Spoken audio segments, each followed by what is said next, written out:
Good morning, students. Dear students, today we will do the book part of chapter 3 Natural Vegetation and Wildlife.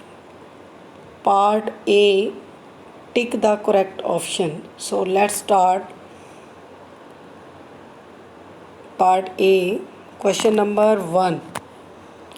Which term is used for the plant community which grows without human interference? Without human interference कौन सी plant community है जो grow करती है बेटा?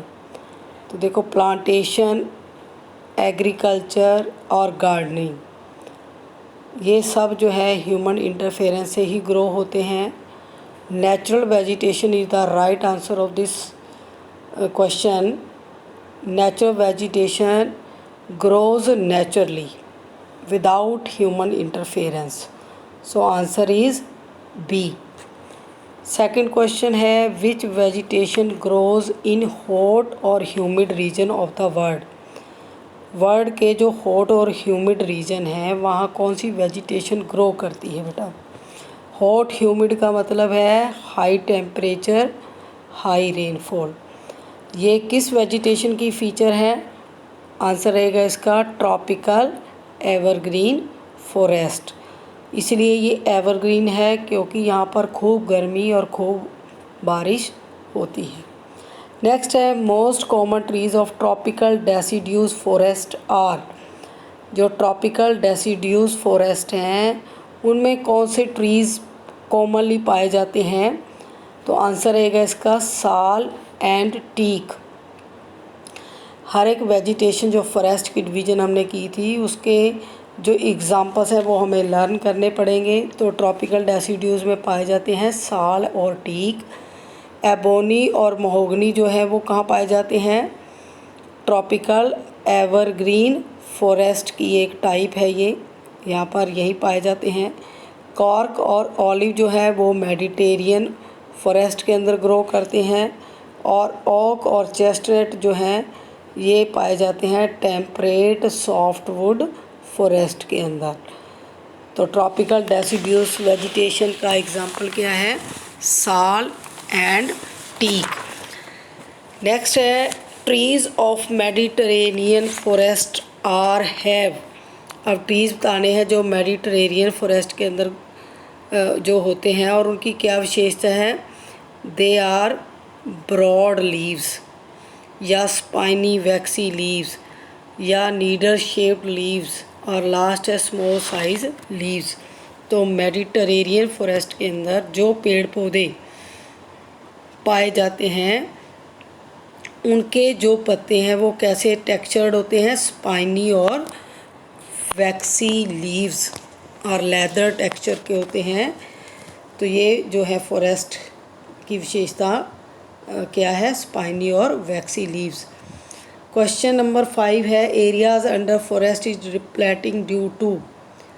Forest area जो deplete हो रहा है, कम हो रहा है, वो किसकी वजह से है? देखो, ए में है नेचुरल कैलामिटी, बी है ह्यूमन इंटरफेरेंस, सी है क्लाइमेटिक चेंज और डी है वाटर शॉर्टेज. देखो, सभी कॉजेज़ हैं कि इनके अंडर जो है फॉरेस्ट कम हो रहे हैं.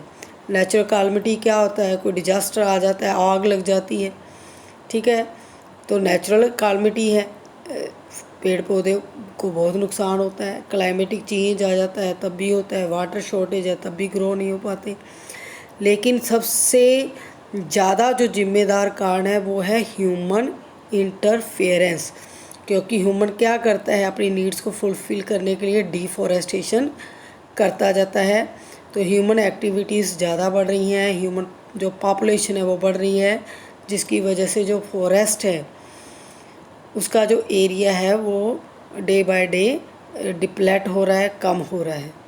तो नेक्स्ट है हमारा B part, fill in the blanks. Okay, blanks को फिल करना है हमने. तो फर्स्ट है, the assemblage of plant species in an environment is known as.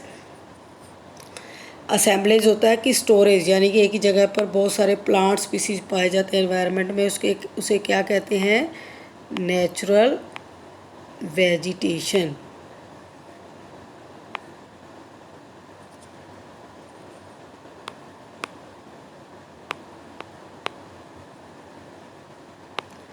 First blank में आएगा नेचुरल वेजिटेशन। सेकेंड है dash and dash are two important factors for plants growth. Plant growth में कौन से इम्पोर्टेंट फैक्टर काम करते हैं? फर्स्ट है टेम्परेचर,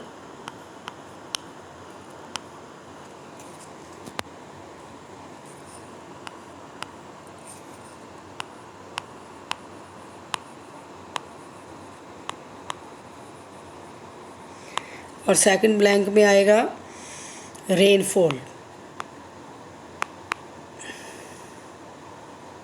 ठीक है, तो ये दो फैक्टर हैं जो ग्रोथ में हेल्प करते हैं प्लांट्स की।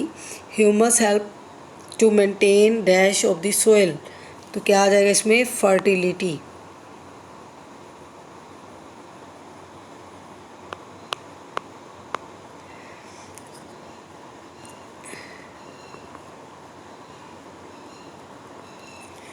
FER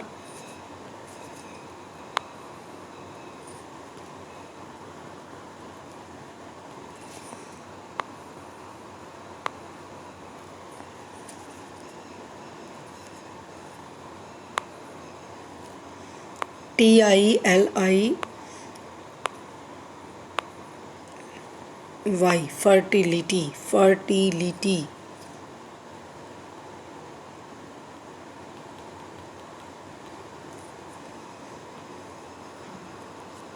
साइड में लिख लेंगे इसको, बॉक्स में नहीं आ रहा।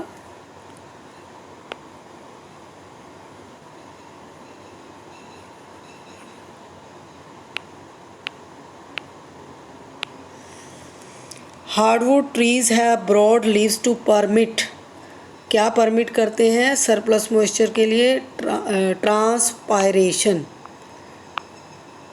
ट्रांसपायरेशन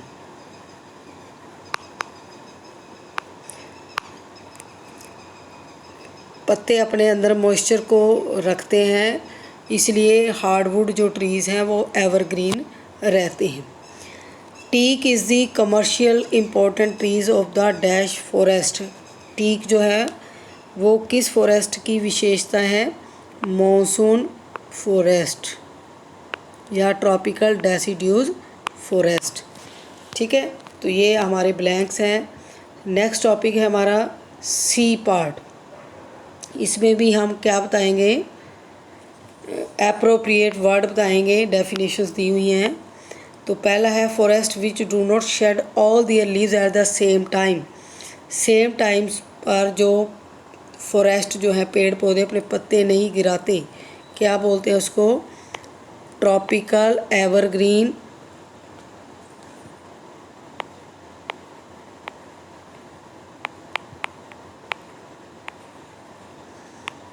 एवरग्रीन, ठीक है, forest, tropical evergreen forest. Next है in this forest summer are dry and moderate rainfall falls in winter. Winter के अंदर मॉडरेट रेनफॉल होती है और जो गर्मियाँ हैं वो शुष्क होती हैं। तो सेकंड में आ जाएगा मेडिटेरियन।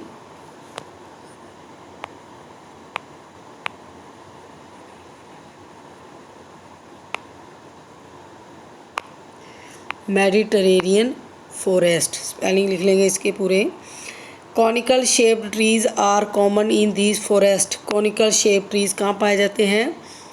टेम्परेट सॉफ्टवुड फॉरेस्ट के अंदर। Temperate softwood forest.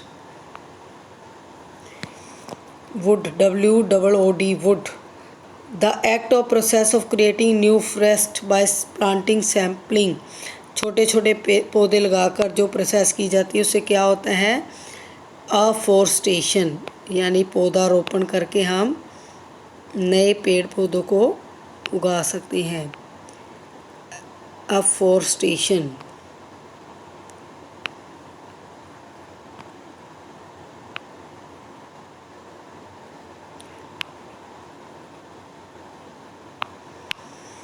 The temperate softwood forest found in the southern slopes of Himalaya. Southern slope जो हिमालय के हैं वहाँ पर टेम्परेट सॉफ्टवुड फॉरेस्ट पाए जाते हैं, उन्हें क्या बोलते हैं? Mountain forest.